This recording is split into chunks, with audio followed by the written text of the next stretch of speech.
ખાંડના ભાવ બાદ હવે ડુંગળીના વધતા ભાવે પણ સામાન્ય લોકોની ચિંતા વધારી છે। એક મહિના પહેલા જે ડુંગળી 30 થી 40 રૂપિયા પ્રતિ કિલોના ભાવે મળતી હતી, તેના ભાવ હવે 50 થી 65 રૂપિયા પ્રતિ કિલો સુધી પહોંચી ગયા છે। દિલ્હી, લખનઉ, પટના સહિત દેશના અનેક મોટા શહેરોમાં ડુંગળીના ભાવમાં અચાનક વધારો જોવા મળી રહ્યો છે। હવે સવાલ એ છે કે ડુંગળીના ભાવ અચાનક કેમ વધી રહ્યા છે। જાણકારોના મતે તેનું એક મુખ્ય કારણ છે ઉત્પાદનમાં ઘટાડો। દેશના સૌથી મોટા ડુંગળી ઉત્પાદક રાજ્ય મહારાષ્ટ્રમાં ખરીફ ડુંગળીના ઉત્પાદનને અસર થઈ હોવાના અહેવાલો છે। પરંતુ આ એકમાત્ર કારણ નથી। બજારમાં ડુંગળીની કૃત્રિમ અછત ઊભી કરીને વધુ ભાવ વસૂલવાના પ્રયાસ અંગે પણ ચર્ચા થઈ રહી છે।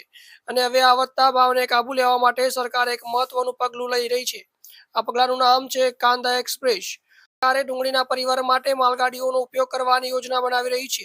નાસિક અને લાસલગાંવ જેવી મુખ્ય ડુંગળી મંડીઓમાંથી જ્યાં ડુંગળીનો ભાવ પ્રમાણમાં ઓછો છે, ત્યાંથી ડુંગળી સીધી એવા શહેરો સુધી પહોંચાડવામાં આવશે।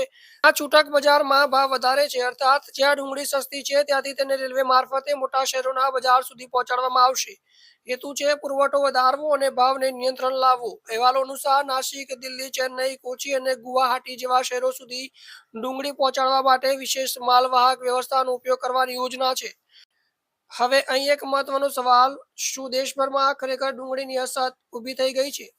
સરકારના જણાવ્યા અનુસાર દેશમાં ડુંગળીનો પૂરતો બફર સ્ટોક ઉપલબ્ધ છે। સરકારની એજન્સીઓ દ્વારા ખેડૂતો પાસેથી ડુંગળીની ખરીદી કરવામાં આવી રહી છે, જેથી જરૂરિયાતના સમયે આ સ્ટોક બજારમાં ઉતારી શકાય। સરકારનો હેતુ સ્પષ્ટ છે, જ્યાં ડુંગળીના ભાવ વધારે છે ત્યાં વધારાનો પુરવઠો પહોંચાડવો અને ગ્રાહકોને રાહત આપવી।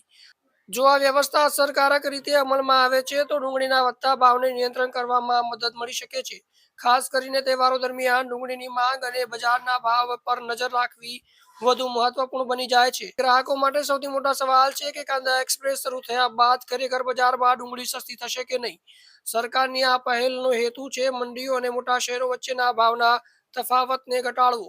હવે જોવાનું એ રહેશે કે આ વ્યવસ્થા બજારમાં કેટલો પુરવઠો પહોંચાડે છે।